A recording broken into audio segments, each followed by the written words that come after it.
que yo creo que viene muy bien a esta película. Dice, el espectador no ríe y llora porque un actor ríe y llora en pantalla, ríe y llora por la historia. Y en esta película, por ejemplo, Ingrid Bergman, que yo estoy absolutamente de acuerdo contigo, que no es su mejor interpretación, ni muchísimo menos, teniendo en cuenta que ya había hecho Casablanca, Luz que agoniza, Las campanas de Santa María, Recuerda, Encadenado, que es la que ha hecho antes, en esta que llora y ríe, realmente no traspasa. Y no traspasa, pues yo creo que por la historia, y eso lo explicaré después.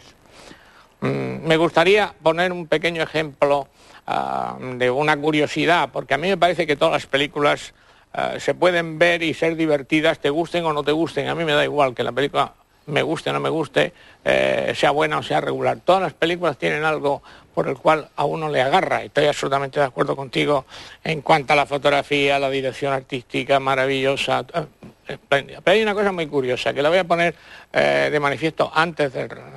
Hay una escena en la que Charles Boyer sale, ha cogido una pistola y sale en busca de Charlton, al que ha visto. Bueno, si el espectador se fija, esa escena está rodada con algunos travelling. Unas veces lleva el pañuelo en el lado izquierdo y otro lo lleva en el lado derecho, según cambie el plano. Y entonces no es porque tenga dos bolsillos, ni porque cambie, sino porque ha habido un error de rodaje. Y se han saltado el eje, y unas veces iba para allá y otras veces venía para acá, y lo que han hecho es darle la vuelta al fotograma para que siempre vaya en la misma dirección, con lo cual el pañuelo va de un lado a otro. Con esto lo único que quiero decir es que cualquier película es interesante si a uno le gusta el cine. Muchas gracias, don Juan Miguel. Bueno, pues vamos a ver la película Arco de Triunfo, que yo creo que es muy, muy, muy interesante. Y como digo, una película que ha ido cogiendo con el tiempo una cantidad de adeptos enormes. Los últimos años de Milestone, después de hacer esa película estupenda de guerra, La colina de los héroes, con Gregory Peck, Pop Chills creo que se llamaba, entra en barrena, pero aún así no olvidemos que es el director y el inventor de una película que se llamaba La cuadrilla de los 11, que se ha dado bastante gloria y futuro a una serie de cineastas de los últimos años. Y que, para hacernos una idea de lo mucho que cobró Eri María Remarque, te diré que el último sueldo que cobra, y lo tengo comprobado, Lewis Milestone por dirigir una película, fueron $400.000 del año 60, para hacer la película La tragedia de la Bounty. Una vez que despidieron a Carol Reed, que era el director, entonces le llamaron a Milestone, que era un director eficaz y con oficio, pero como esa película estaba empeñado Marlon Brando, él lo cuenta en sus memorias, dijo, bueno, pues hasta aquí hemos llegado. Marlon Brando, yo no voy a renunciar a los $400.000, el clima es bueno, tengo libros y me voy a otro lado del barco mientras tú ruedas la película. Y eso es lo que hizo, y se retiró y vivió estupendamente todos los años de su vida. Aquí es una película que se tomó con mucho interés, que está medida al máximo, pero que ya analizaremos qué rayos le pasa, porque la historia es muy buena. El final no es el final de una copia, que ya les diremos también, pero tenía todo el encanto de una época, de una situación especial. Verán ustedes por qué la película fue prohibida en España, naturalmente, porque hay una escena con un brindis con unos caballeros españoles de falange, pero tenía el ambiente, el clima, la fotografía. Yo creo que nadie ha hecho como el señor Cameron Menzies, al que se le debe gran parte del éxito de Lo que el viento se llevó, el edificar, el retratar, el construir, el decorar, los pequeños bistrós, los pequeños restaurantes. Eso es una maravilla. ¿No te gustan a ti con esos manteles de cuadros que los puso el de moda? Yo no creo que París fuera tan bonito como sale en estas películas, pero... El Calvados lo puso de moda la novela de Eri María Remarque, porque era una bebida que prácticamente ya no se bebía en París. Era como de paletos. Efectivamente, y Arco de Triunfo la puso de moda. Fue una novela que tuvo gran éxito, no tanto como su novedad. Bueno, luego Simenón, de Maigret toma Calvados, claro que de ahí lo coge. Pero en fin, es una película de la que se puede hablar desde muchos ángulos. Con todos ustedes, Arco de Triunfo, de Lewis Milestone. Decoraos, que eso es el mejor París de ese... Nunca París fue tan bonito. Nunca París, porque además en esta película, al contrario que en Casablanca, sale mucho París. Pero vaya decorados que se levantaron, era impresionante. 5 millones de dólares, dices tú. 5 millones de dólares de la época. Está claro que va a la saga de...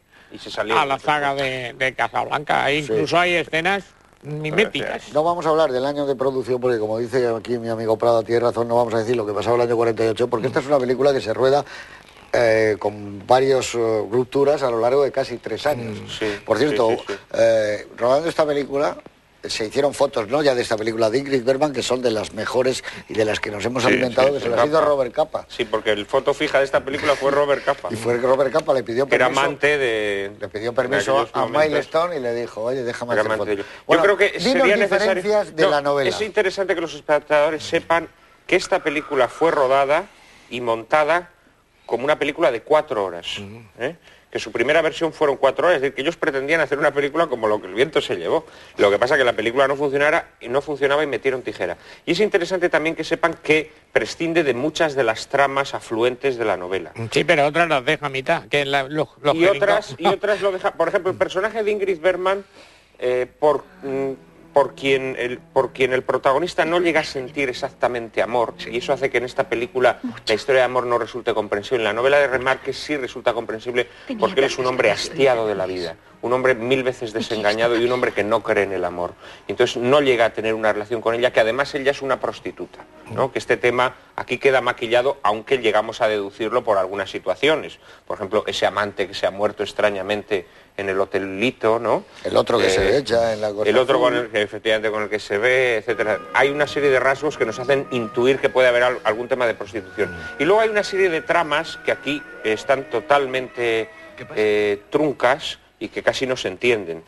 Por ejemplo, está la historia de esa jovencita que muere en el quirófano, que es una muchacha que ha ido a abortar, que le han hecho un estropicio y que tienen que operarla de urgencia, y que finalmente, tras una agonía larga, muere. Y la historia que se desarrolla pues es una historia muy sentimental. El tema de la prostitución está muy presente en la novela. Él, de hecho, es cliente de un prostíbulo y continuamente está curando a las enfermedades venéreas de las prostitutas. Y luego hay otra historia también muy bonita en la novela, que aquí solamente se apunta, que es la historia de la millonaria Kate, con la que él va, lo vemos al Cerezade, que la interpreta Ruth Warrick, que por cierto aparece en los créditos como si fuera una de las actrices protagonistas y luego sale un minuto. Pero porque está cortada de montaje.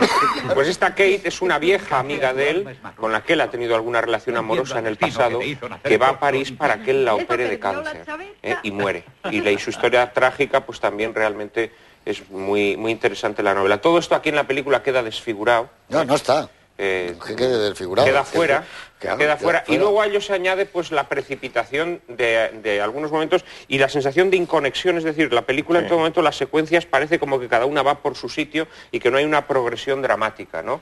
Eso la envuelve con una aureola de modernidad, a mi modo de ver. La película tiene un toque como moderno, precisamente por esas rupturas, pero evidentemente se nota que falta una progresión y es porque, claro, a la película le faltan 2 horas. En concreto, la muerte de Ingrid Bergman, que aquí se nos escamotea.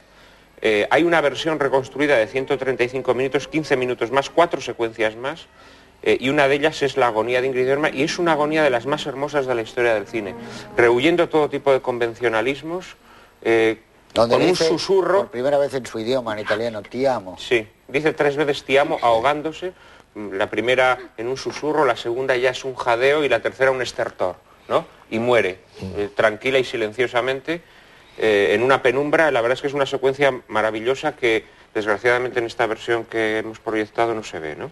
Pero la película, repito, quizá con esas 4 horas hubiese sido otra cosa, ¿no? De todas maneras, ellos pensaban que tenían un éxito garantizado.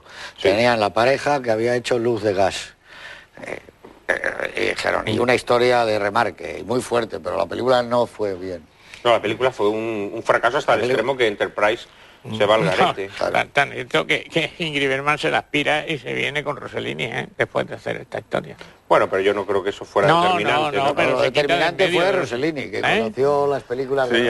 Es muy gracioso porque ella, cuando le escribe esa carta ofreciéndose como actriz a Rossellini, dice, si desea una actriz que es sueca, que además habla inglés y que de italiano solamente sabe decir 2 palabras, ti amo, me tiene a su disposición, ¿no? Que son las palabras que ella dice en su agonía en esa vamos versión. A ver, ¿tú crees que con el material que hemos visto, con el material de la otra película, se lo encargas a un montador, a un restaurador, y le podría dar coherencia a la película para seguir un poco lo que se supone que querían? Difícil, ¿no? Difícil. Hombre, el final siempre quedaría mal con las imágenes que hay. Siempre quedaría mal. Pero si se eliminaran algunas historias paralelas que quedan como flecos, yo creo que se entendería mejor. Porque el arranque es muy bueno. Sí, Los claro. primeros 12, 15 minutos de la película son espléndidos. Y además, y yo creo que, ¿sabes lo que yo siempre le echo de menos cuando veo esta película? Para darle ese clima de melancolía, de tristeza o de spleen, la música de Rachmaninoff sería fantástico para eso, para ese mundo que va contándonos ese médico, ese cirujano, ese amigo que tiene, que yo creo que hay que entrar antes con el personaje de Luis Carlet. Sería más bonito haber presentado la vida un poco cotidiana de él en ese París donde no paran de coger taxis. En esta película